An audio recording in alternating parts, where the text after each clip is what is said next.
Snow drifts between the black trunks of a frozen forest.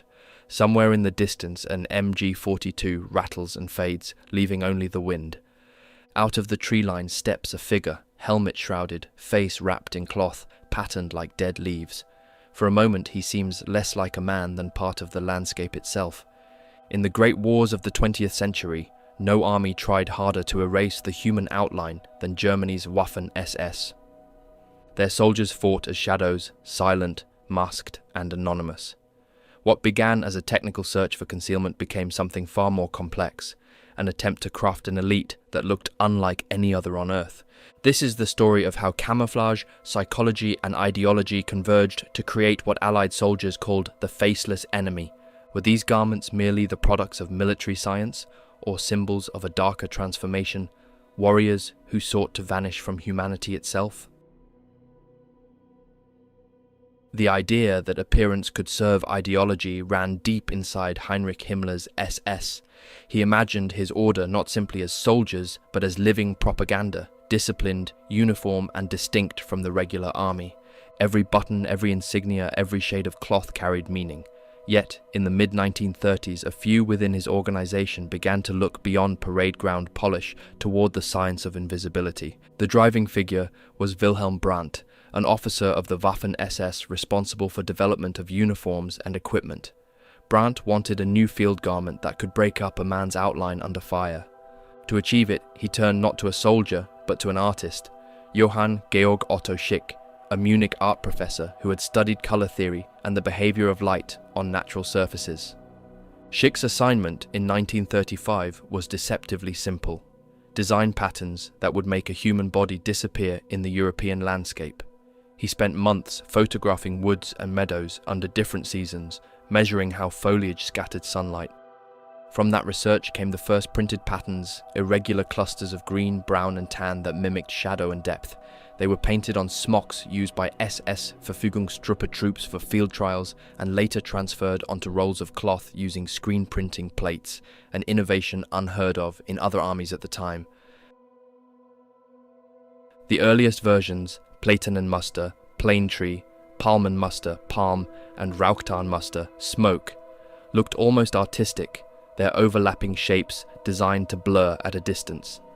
When the first production batches reached units like the SS Leibstandarte Adolf Hitler and Totenkopf regiments, reactions inside the Wehrmacht were mixed.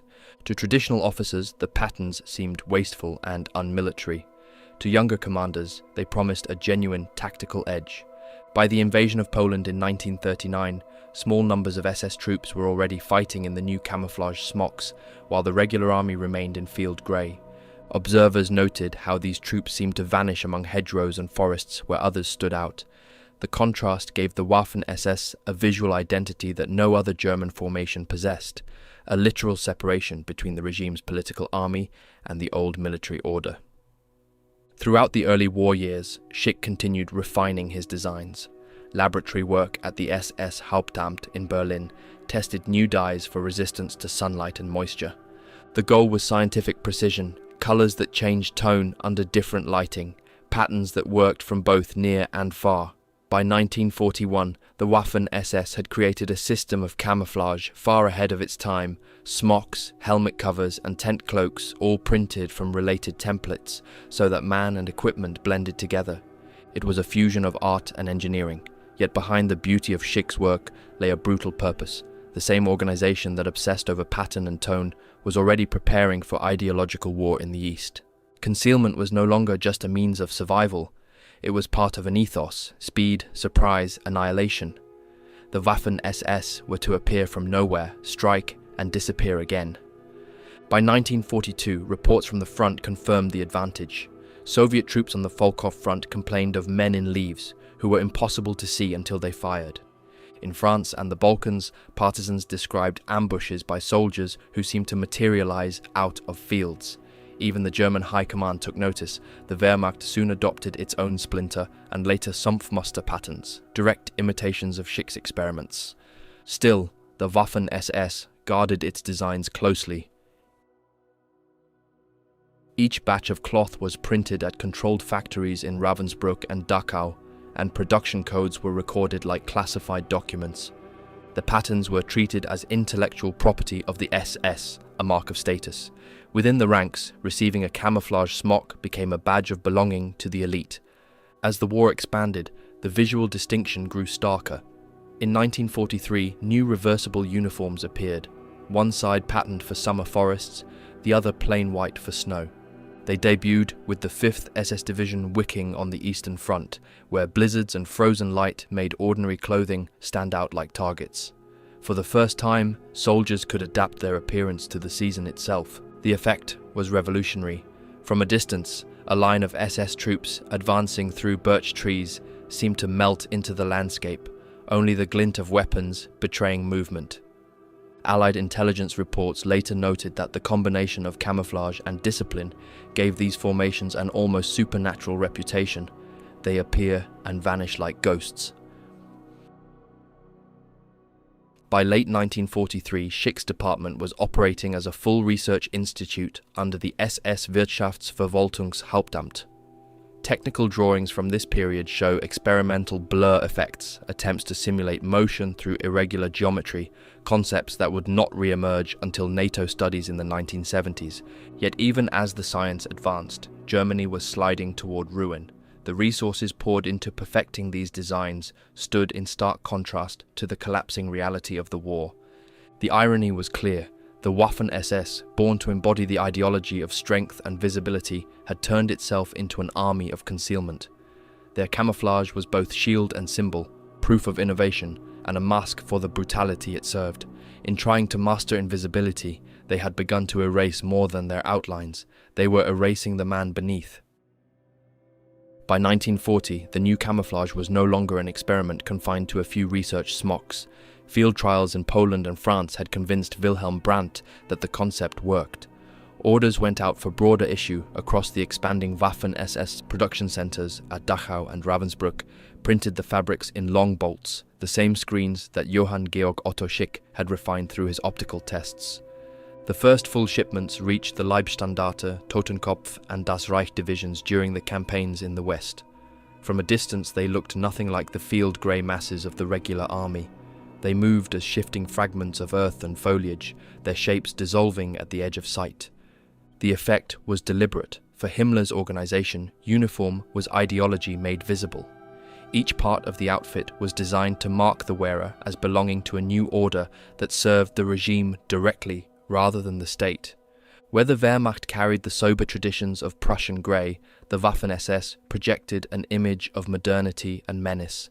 The camouflage became its uniformed signature, a form of branding that worked both tactically and psychologically.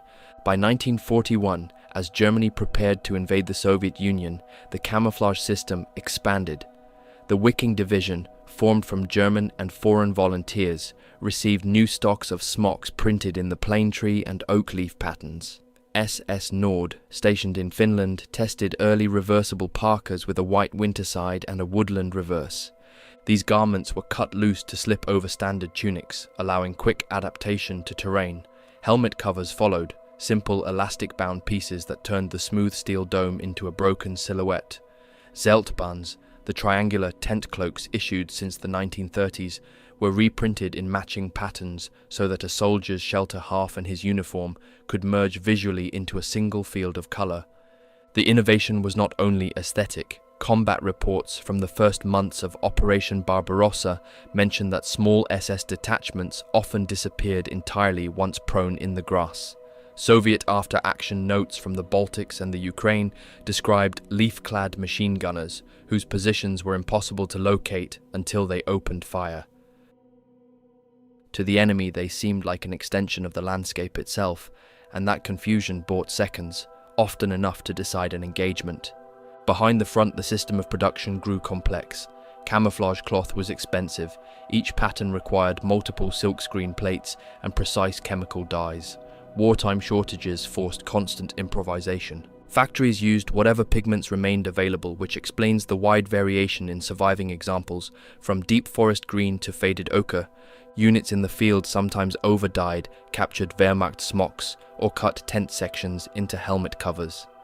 Each division's issue became slightly distinct, a patchwork of shades that nonetheless carried the unmistakable geometry of Schick's designs. To the regular army, this difference was striking. Letters from Wehrmacht officers in Russia complained that the SS looked like a separate species of soldier, equipped and clothed beyond standard regulations. The contrast fed both rivalry and resentment. On parade, field grey represented tradition. In the field, the patterned smocks suggested evolution. That sense of distinction, half practical, half symbolic, was part of the SS's internal mythology. To be unseen was to be exceptional. The reversible uniforms introduced in late 1942 pushed the concept further. One side showed the multicolored oak leaf A designed for summer, the reverse a plain white surface for snow. Switching between them took only minutes. Units operating near Leningrad and in the Carpathians could shift their appearance with the weather itself.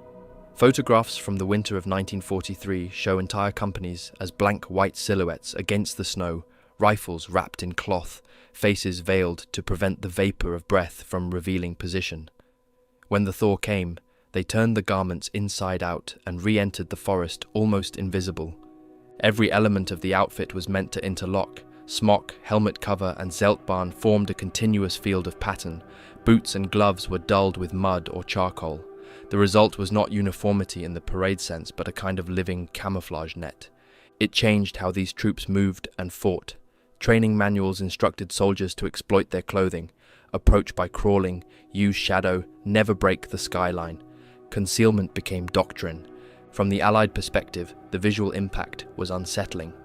British reports from Normandy in 1944 mention that enemy infantry encountered near Caen wore mottled-over smocks, giving the appearance of moving shrubbery. American accounts after the battles of St. Lo and Mortain describe green-brown men who seemed to vanish in the hedgerows. Soviet veterans from the Dnieper crossings told of bush soldiers who were there one moment and gone the next. The term ghost divisions entered Allied slang not because the units were mythical, but because they appeared and disappeared with unnerving suddenness. Inside Germany, propaganda photographers seized on the imagery. Magazines such as Signal published photo essays showing Waffen-SS troops crouched in woodland, their faces half obscured by mesh and fabric. The pictures served two purposes: to demonstrate scientific progress and to cultivate the idea of a new type of warrior, disciplined, modern, and efficient.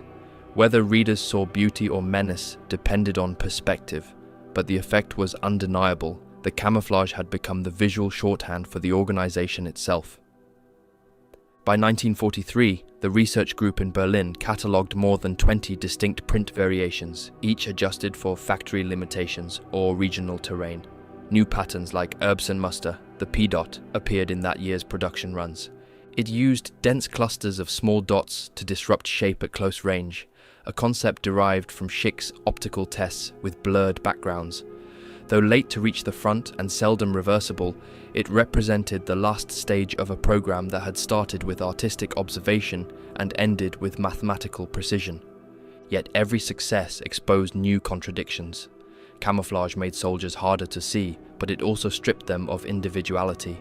In photographs from Kharkov or the Cherkasy Pocket, ranks of Waffen-SS men appear as near-identical figures, faces shadowed, patterns merging. Allied war correspondents remarked that it was difficult to distinguish officers from privates at distance. The very quality that protected them from view also removed the human cues that made armies recognizable. To their enemies, they were no longer simply Germans, but an anonymous, impersonal threat. As the tide of war turned against Germany, the camouflage retained its prestige. Even in defensive battles, the Waffen-SS fought to preserve the look that had once symbolized superiority. Supply depots issued mixed stocks, units patched together worn smocks, captured Soviet winter suits, or locally made covers printed with crude stencils. The technical finesse faded, but the association between the pattern and the organization's identity endured. To Allied troops advancing through Normandy or the Ardennes, any soldier in mottled cloth was instantly assumed to be SS, proof that the experiment in invisibility had become a brand recognized even by its enemies. The distinction mattered beyond tactics. Camouflage had started as a field convenience. By 1944, it defined the public image of the Waffen-SS. It separated them visually from the collapsing Wehrmacht and reinforced the idea of a force apart, self-contained, ideological, and relentless.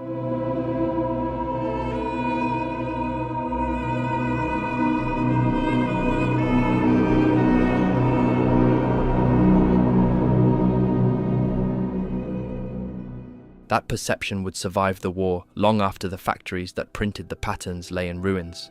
By 1942, the camouflage system had grown from a collection of printed smocks into a complete philosophy of concealment. The next step was the face itself. A soldier's head remained the most recognizable shape on the battlefield. Pale skin, glint of eyes, the instant cue of humanity that betrayed even perfect fieldcraft.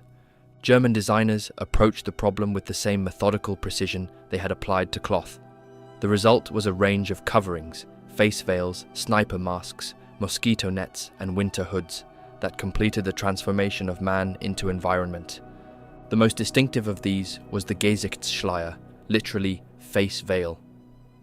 It appeared first among sharpshooters and observation crews in 1942, cut from the same waterproof cotton as the camouflage smocks and patterned in plane tree or oak leaf. Each veil was roughly triangular, with tapes that tied behind the helmet or under the chin. When drawn across the face, it broke the sharp contrast between skin and foliage. When lowered, it doubled as a dust guard. The weave was loose enough to breathe through, but dense enough to soften reflected light. In bright weather, it dulled the shimmer of sweat that could give away a hidden position. Later variants for snipers were more elaborate, fitted cloth masks with stitched eye holes, sometimes a small flap of mesh near the mouth to diffuse the vapor of breath in freezing air. Surviving specimens show hand-sewn repairs and field modifications, proof that soldiers valued them.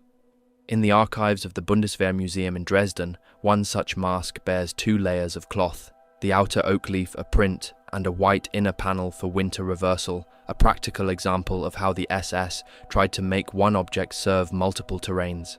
The masks were used most intensively by reconnaissance detachments and machine gun crews, roles that demanded stillness.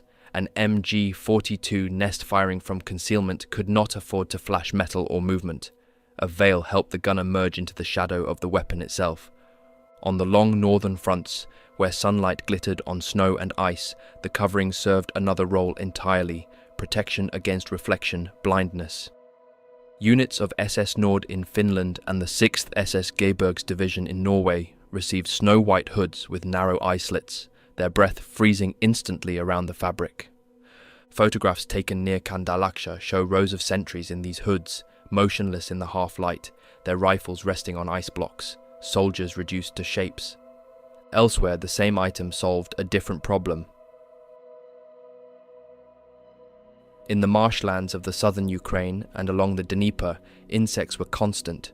Mosquito veils, made from the same mesh as camouflage netting, were issued to Wiking and Totenkopf formations. The veils hung loosely from the helmet rim and tucked into the tunic collar. They looked primitive but worked. A soldier could observe through binoculars without being bitten or blinking. In these conditions, practicality, not fear, produced the faceless look, yet the image remained unsettling to those who saw it. German designers were not alone in seeking such solutions. British snipers used coarse net veils dyed green-brown, draped over the head like scarves.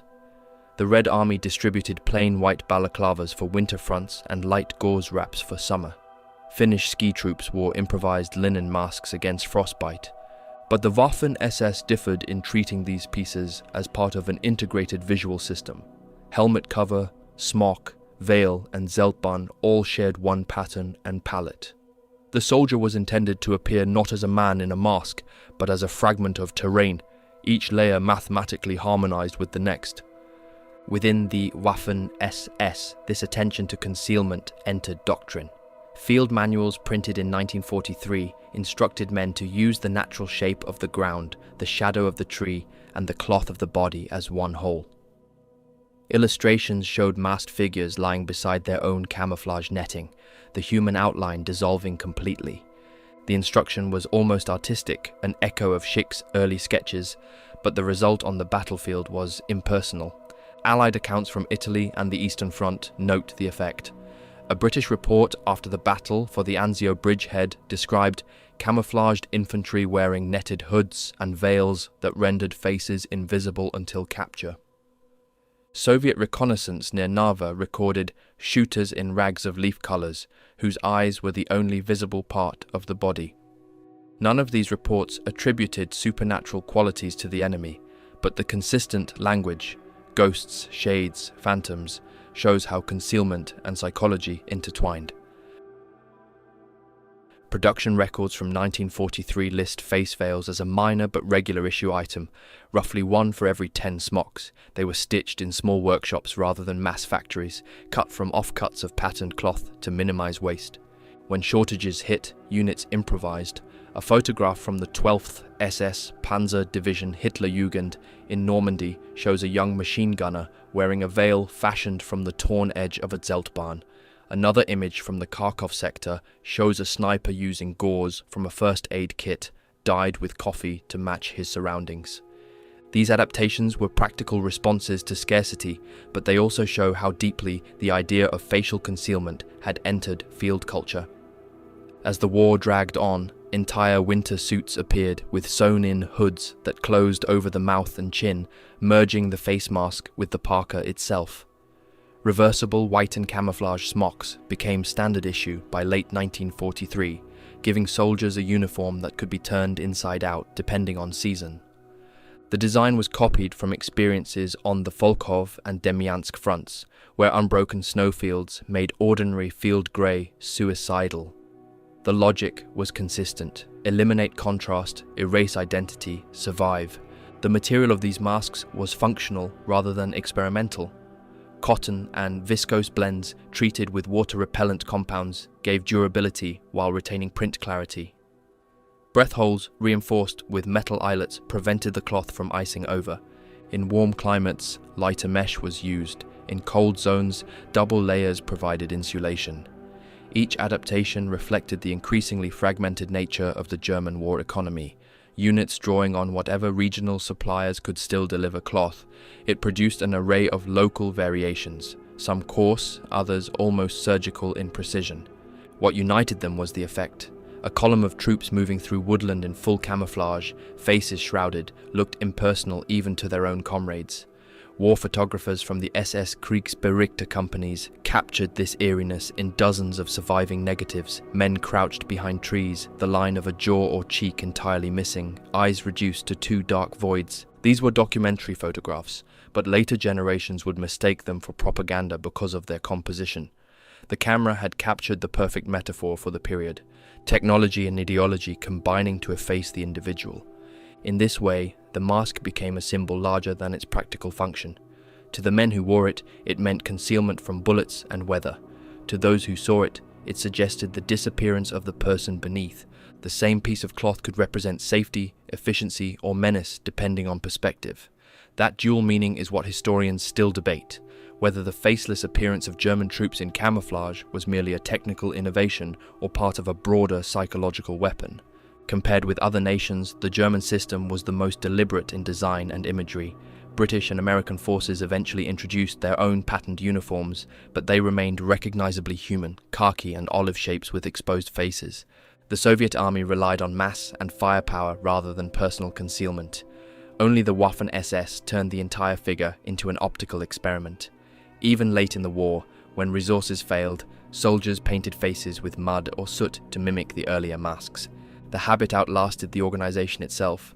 Post-war special forces around the world would adopt face veils, balaclavas, and patterned cloths for the same reason: to survive unseen and to unsettle whoever faced them.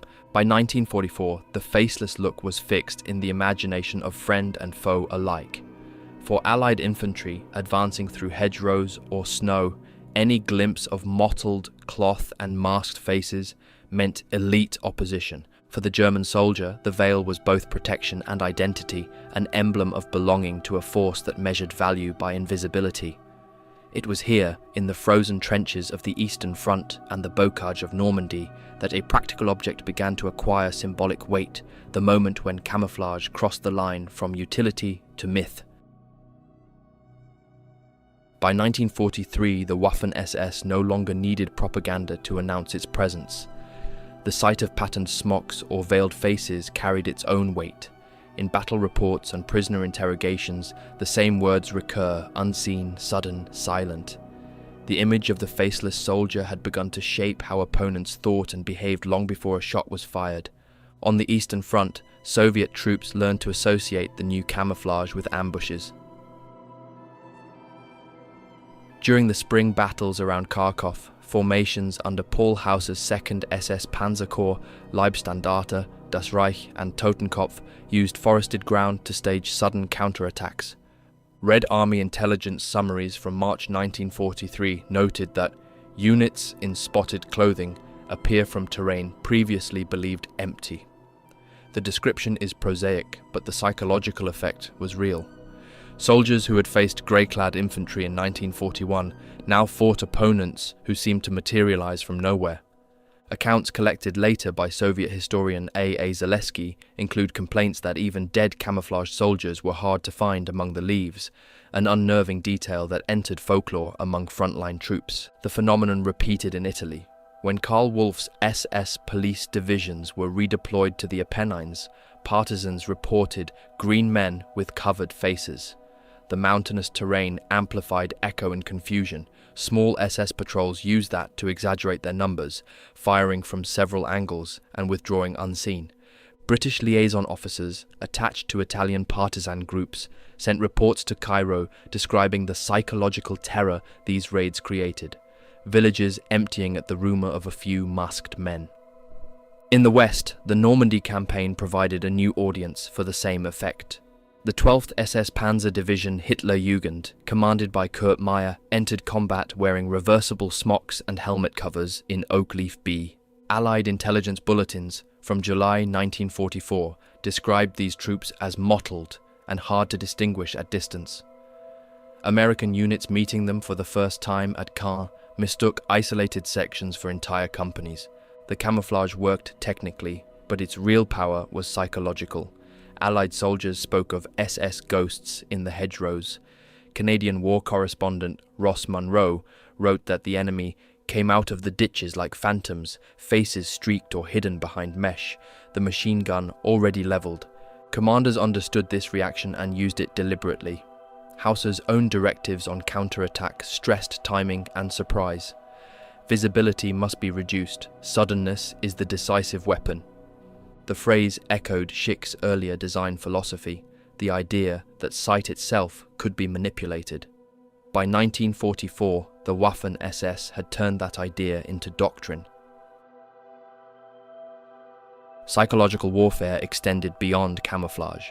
The Luftwaffe's Ju-87 Stuka sirens, the trumpets of Jericho, had once exploited fear through sound. The SS equivalent worked through sight, or rather through its absence. The faceless appearance denied the enemy a human reference point. In a fight where recognition mattered, friend or foe, alive or dead, seeing a featureless mask struck a primitive chord. Allied medics at Mortain recorded cases of prisoners suffering what they called combat exhaustion after prolonged fighting in close country where every hedge seemed to hold a hidden man. Today we would call it stress reaction. At the time it was simply fear of the unseen. Within Germany the same imagery fed morale. Propaganda photographs distributed by the SS Hauptamt showed masked machine gun teams captioned "Unsichtbar und schnell", invisible and swift. The intention was reassurance to home audiences. The elite were still in control, still masters of technology. Yet inside the Wehrmacht, many officers disliked the effect. General Erich von Manstein reportedly complained that the SS soldiers looked like bandits, a remark noted by his adjutant Günther Blumentritt. Even allies sensed the contradiction, professional discipline hidden behind outlaw appearance. The psychological aspect reached its height during defensive warfare. As German forces retreated across the east, units such as SS Wiking and Nordland, under Herbert Otto Gieler and Fritz von Schultz, fought rearguard actions in forests and ruined towns. Their camouflage smocks were filthy, faded, and often torn, yet observers still described the eerie impression they gave. Soviet war correspondent Konstantin Simonov wrote after the battles in Latvia that they were everywhere and nowhere, faces wrapped, movements short and precise, no sound but the burst of the gun. Simonov's account was intended to praise Red Army courage, but the passage reveals how deeply the enemy's invisibility affected morale. At the tactical level, commanders exploited this reaction. The Wiking Division's regimental diary for August 1944 mentions the use of maskierte Stoßtrupps, masked assault parties, sent ahead to probe Soviet lines at night. These were not literal disguises, but men wearing face veils to break outline in the flare light. When the attack succeeded, word spread quickly among both sides. The Faceless Soldiers had returned. Rumor did the rest. For ordinary German troops, the appearance of their own SS units could be equally unsettling. Diaries from Wehrmacht formations retreating through Poland describe encounters with men in spotted uniforms who moved without speaking. The distinction between friend and foe blurred in the smoke of collapsing fronts. One officer of the 9th Army, Major Helmut Löss, wrote that he felt as if ghosts had passed us by. The camouflage that once symbolized modern efficiency had become a marker of isolation inside Germany's own army. From a modern psychological perspective, the power of the faceless image is easy to explain. Human beings read emotion and intent from faces. Remove those cues and anxiety rises. The same principle used by masked performers in theater or riot police in crowd control applied unconsciously to warfare. The Waffen-SS, through design rather than research, had stumbled upon an early form of visual psychological warfare, what later military theorists would call the denial of empathy. In the months before Germany's collapse, that effect began to turn inward. Photographs from the Ardennes offensive show Waffen-SS troops of Kampfgruppe Piper moving through snow, faces covered against cold and gunpowder smoke. By 1945, the faceless appearance had ceased to be a controlled weapon of morale and had become a metaphor for the regime's condition. The soldiers behind the masks were fighting in ruins, unseen, unrecognized, stripped of the clarity their uniforms had once promised. In that sense, the psychological effect came full circle. What began as a tool to frighten others ended by reflecting the disintegration of the army itself. When the German High Command began assembling penal formations for counterinsurgency work in occupied Eastern Europe, one of the most unusual commands fell to Oskar Dirlewanger, a First World War veteran and decorated officer who had served in the Spanish Civil War before 1939. His record was controversial, but within the SS bureaucracy, he was considered useful, experienced in irregular warfare, and willing to manage convicts. In 1940, he was authorized to form a small anti-partisan experiment, first called the Wildebekommando Oranienburg, the Poachers' Battalion. From a few dozen men it grew into a full regiment, and by 1944 into the 36th Waffengrenadier Division der SS Dirlewanger. The unit drew its manpower from military prisons and political offenders, but its equipment came from regular SS depots. Early photographs from the Oranienburg training grounds show the men wearing standard field grey tunics with black collar tabs stripped of insignia. When they were deployed to occupied Poland and later to Belarus, supplies from the SS main office in Berlin included surplus camouflage smocks, reversible winter parkas, and face veils identical to those issued to Totenkopf and Wiking. In field conditions, these garments served a simple purpose: to blend into forests and marshes during patrols against partisans. By the time the battalion operated under SS Obergruppenführer Erich von dem Bach-Zelewski's anti-partisan staff in 1942, the men had adopted an eclectic appearance. Issue shortages meant a mix of army tunics, captured Soviet greatcoats, and Waffen-SS camouflage pieces. Helmets were often covered with fragments of Zeltbahn shelter halves. Faces were wrapped in cloth veils against dust and insects. Surviving photographs from the Minsk region show detachments in oak leaf smocks combined with Soviet boots and civilian scarves, an improvised uniform born of expediency rather than design. Reports from German liaison officers noted that the masks and mottled clothing made these troops difficult to distinguish from the surrounding terrain. In dense forest operations around Vitebsk and Polotsk, men on both sides commented on how the hunters looked like the woods themselves. For command purposes, this created problems. Discipline and identification were already weak, and the concealment that protected them in combat also obscured unit markings. Headquarters eventually ordered the addition of armbands bearing SS runes so that they could be recognized at a distance. During 1943, as the unit expanded, its equipment standardized slightly under the control of the SS Führungshauptamt. Stocks of reversible snow smocks and matching face veils were issued from depots in Kaunas and Warsaw. These items were practical on the frozen Byelorussian plains.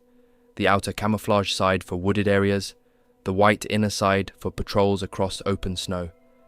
The veils had small metal-ringed eyelets to disperse breath and prevent condensation, identical to those designed by Professor Schick's research group years earlier. In many ways, De Luange's troops carried the late-war evolution of the SS camouflage system into the most rugged conditions imaginable. By the summer of 1944, the brigade, then about 4,000 men, operated alongside several auxiliary formations recruited from the occupied East. Near Baranovici and later in Poland, detachments of the Russian SS Sonderbataillon, elements of the Belarusian Schutzmannschaft and small groups of the ROA, Ruskaya Osvoboditelnaya Armia, were temporarily placed under the same regional command structure. They shared rations, ammunition, and, at times, clothing drawn from the same depots. Witness accounts describe these mixed columns wearing whatever the stores could provide. Waffen-SS camouflage smocks over Soviet or civilian trousers, improvised masks cut from Zeltbahn scraps, and snow covers during winter raids. The overall impression was chaotic yet visually consistent, a patchwork army of mottled cloth and covered faces. In that period, the 36th Division gained its reputation for irregular warfare in Poland and Slovakia. The masks, originally meant as mosquito veils or weather guards, took on a secondary role. Men wore them not only for concealment, but also as protection from smoke and dust in destroyed towns. German field doctors noted the practicality. Fine particles from rubble and gunpowder caused chronic irritation.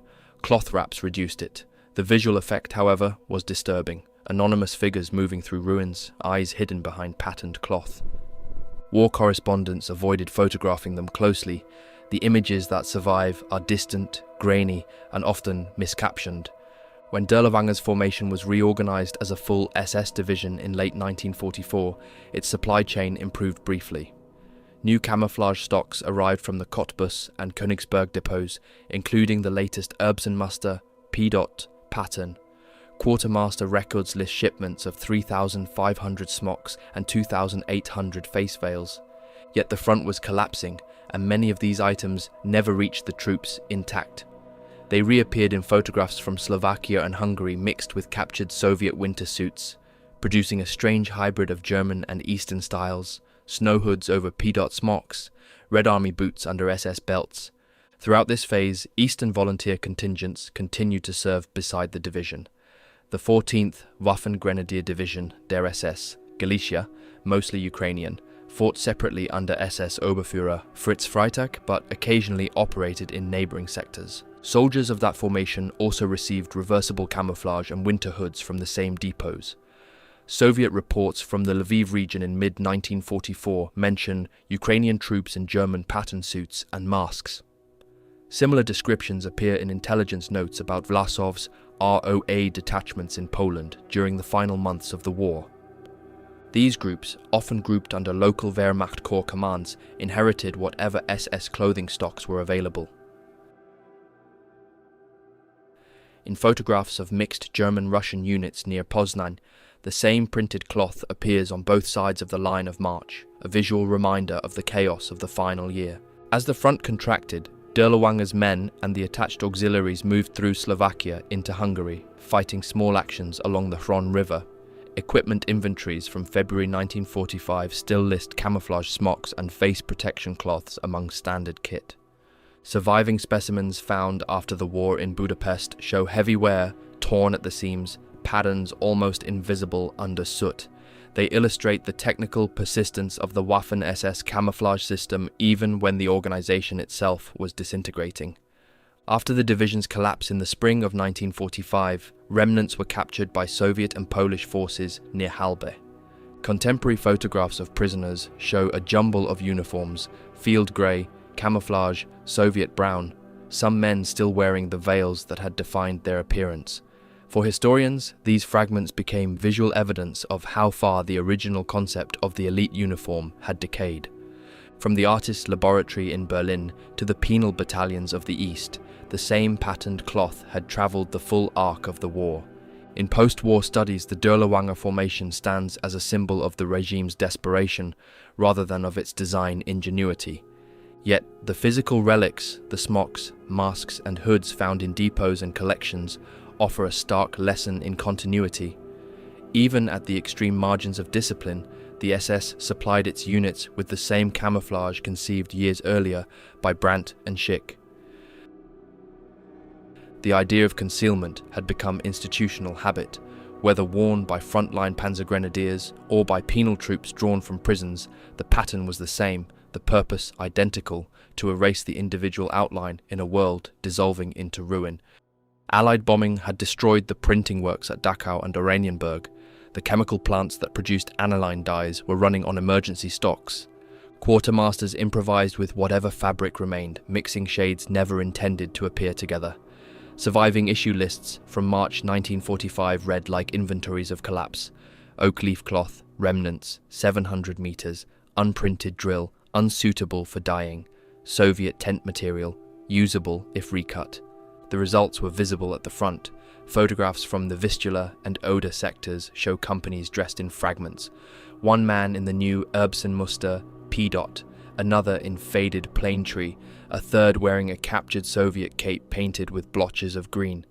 Helmets were wrapped in burlap or strips of netting, and face veils became little more than rags against the wind.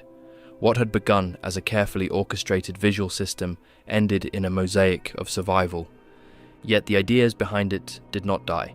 As Allied technical teams moved through Germany in 1945, they collected samples of every pattern they could find. The US Army's Technical Industrial Intelligence Committee shipped hundreds of meters of cloth to laboratories in Maryland. British ordnance officers photographed the printing screens left in Bavarian factories. The Canadians tested the waterproofing compounds that allowed Schick's colours to resist fading. Their reports were quietly circulated through NATO's early textile research offices after 1949. The first army to reuse the knowledge was Germany itself. When the Bundeswehr formed in 1955, designers sought a pattern that would break from the imagery of the past but retain its practical lessons. The result was Splittertarn B and later Flecktarn, both based on the mathematical scattering of colour pioneered by Schick, but stripped of the political symbols that had once accompanied it. Bundeswehr procurement files even referenced the pre-1945 studies on environmental tone balance, a cautious acknowledgement of origins. Across the Atlantic, American engineers reached similar conclusions. During the late 1940s, the Quartermaster Corps at Natick Laboratories experimented with German-inspired disruptive printing. Out of these trials came the Duck Hunter pattern used by US Marines in the Pacific and later by special forces in Korea and Vietnam. Its small irregular spots were direct descendants of the Waffen-SS Erbsenmuster. By the 1980s, the famous M81 woodland pattern, standard issue across NATO, was still following the same principle: 4 overlapping colours designed to dissolve outline rather than mimic specific leaves or trees. The line from Schick's drawing board to modern camouflage ran unbroken through 4 decades of research. The Soviet Union followed a different path but learned from the same captured material. Red Army scientists at the Textilny Institute in Moscow studied SS fabrics seized in Poland and East Germany. Their own 1944 pattern, Amoeba, already used large organic shapes. After the war, they refined it into Flora and Bereska, birch. Broad fields of green edged with pale patches that echoed the geometry of German oak leaf. Warsaw Pact states adapted it further. Czechoslovakia's VZ 60 needles, Poland's Państwowy Camouflage 63, and Hungary's M74 all retained the same disruptive logic while substituting new dyes. Even in the countries that had suffered most under German occupation, the science of concealment survived because it worked.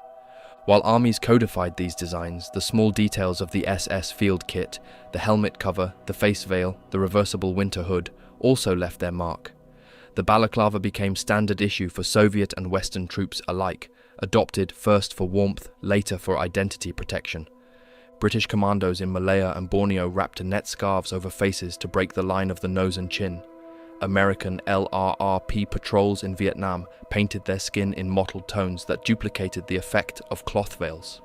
By the 1990s, Special Forces operators worldwide were using mesh hoods, and sniper shrouds descended directly from wartime prototypes. The goal remained identical: hide the face, deny recognition, extend the pattern of the uniform onto the last visible piece of the soldier.